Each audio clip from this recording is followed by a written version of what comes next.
Very much. So our last speaker on the panel is Graham Sadd, who is Chair and Chief Executive of People Are Our Greatest Asset.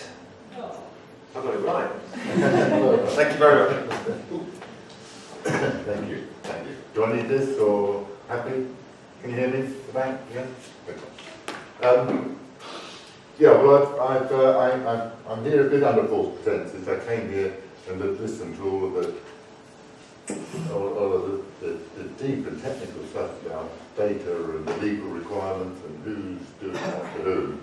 But really what I'd like to ask you to do is take your hats off and remember that you're all citizens, you're students, your employees, your patients, and I want you to look at this data, because it's your data, from your individual perspective. And that's where we're coming from. We're looking to protect, when it's appropriate, your personal information, which I think is critical. What's interesting is that organisations, and we're talking to people in universities, in healthcare and in banks, financial institutions, that's what's driving them, reduced cost, time and risk. And the way that we allow them to do that is to ask you to take control of your data, you to take control of its security. So we give you the tools to be able to upload documents. But I'll show you as we go through. So, the problem. You've all seen this. Sorry about Sony. Just a few people have added to that. Whiteboard switch from paper to online to save taxpayers £70 billion. Now, you know, we've been working with the Cabinet Office, we've been working with BIS. They absolutely need to be able to give confidence to citizens to go more online, and then they've got all barriers in the way. So I get a real conflict with the legal implications of this, because if people haven't got confidence online, they're not going to be more reliant on it than they are at the moment. So we're looking to be able to try and improve that.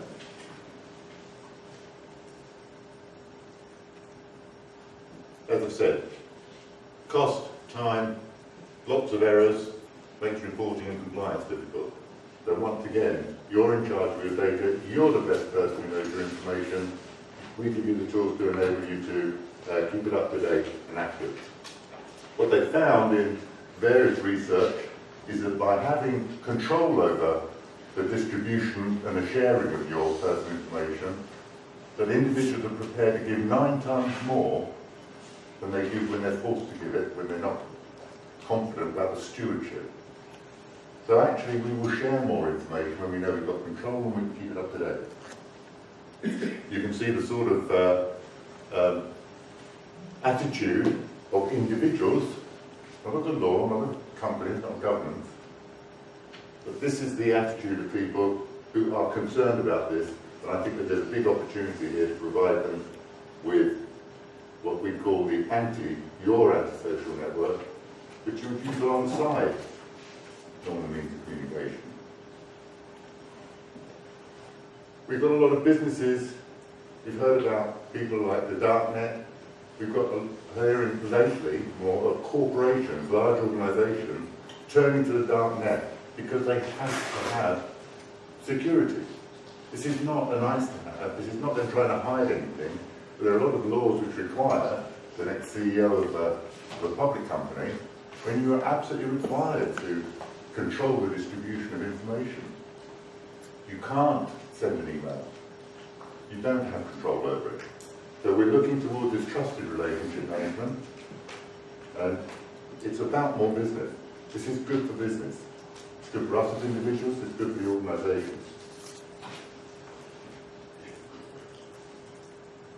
The 4 things that we addressed initially: who you are, so it's identity management, it's you being able to assert your information, your name, your address, email, telephone numbers, have it verified by a trusted third party, whether that's Experian, GB Group, soon to be called Citizen Safe, Call Credit. So trusted third parties will verify that. It locks the data, which means that you can share it, it can be tracked back to who's verified it, and if you want to update it, you break the verification and re-verify your corrected copy. Where you go, single sign-on to all the websites, so you control all of your login details and have individual generated strong encrypted passwords for each one of them. And then you've got single sign-on. Single click. I use it, I've been using it for 2 years now for my bank, for various different websites, whether it's British Airways or Tesco's or Facebook, that I can log in very securely. I don't have the same password. What do you have? Documents. I can upload documents, which can be certificates, they can be academic qualifications, professional qualifications, wills, leases, insurance documents, and I've got access to them wherever I want, because they're stored in the cloud. By the way, they're stored in the clouds that I choose to use, which happen to be Microsoft Azure, Amazon S3, Dropbox, because I'm storing those different elements which are encrypted blobs. So I don't mind if I hear Dropbox has just been breached, because mine's all encrypted blobs, so I'm still secure. And by the way, I've got backup. I can also exchange, because we've got the legal profession, we've got a number of legal companies who are interested in being able to move to digitally signed documents. People are still holding up a pen and saying this is the enemy, when signatures on hard copy. So we've got to move to digital signatures. And then there's who you know. It's your contact list of people that you trust, that you invite to connect with you through this secure service.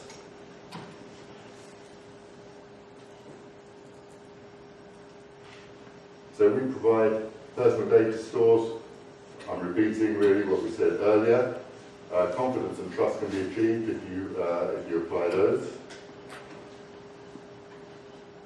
Why would individuals use it? There's all sorts of things, anything from being able to retrieve a verified copy of passport details to verified ID to making bank transfers when you're abroad. You don't need to take your laptop. You can put your personal encryption key onto a memory stick so that you can access this anywhere, anytime. And when you take that memory stick out of that PC in a hotel in Singapore, there's nothing left on the PC. Nothing at all.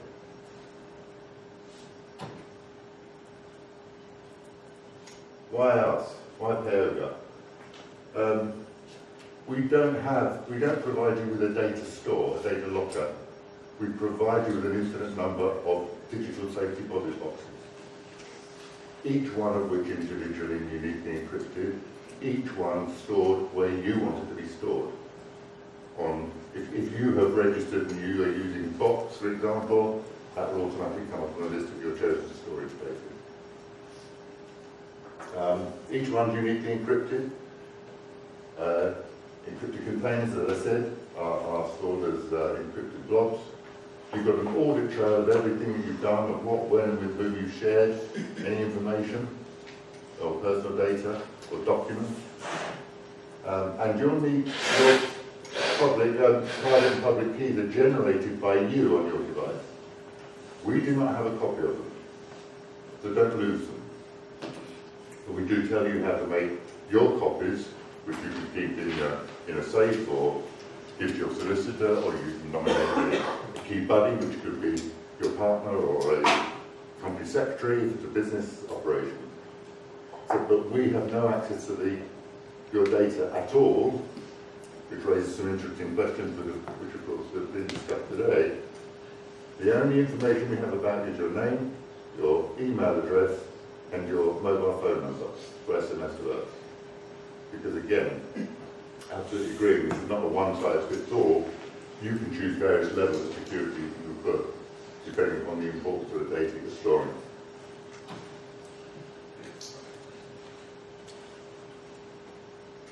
As I say, obviously we've talked a lot about terrorism as being the justification for having access to all this data. Of course it's an issue, and of course I don't want this to be used for bad purposes.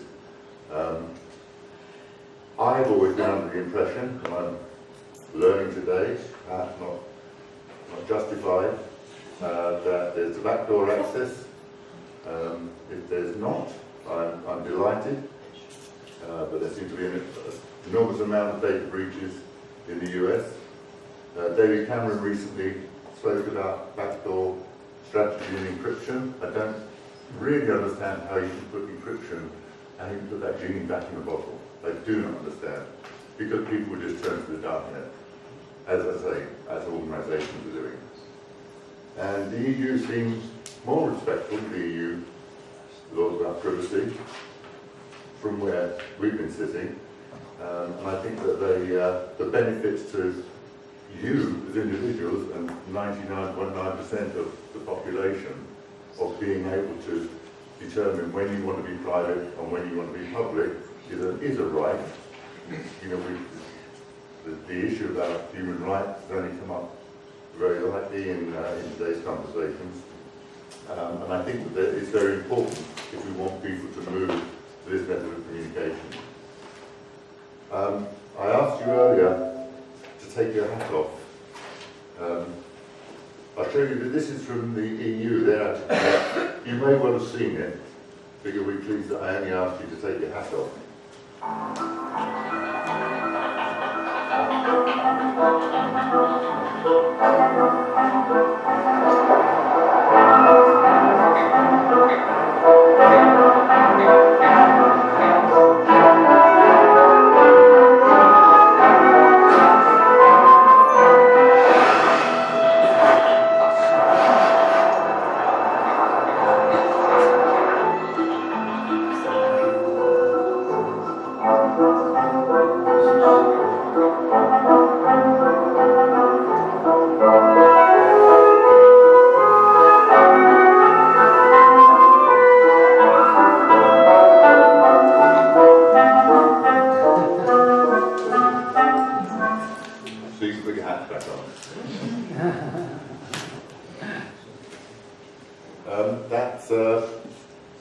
I'm on time. Thank you very much.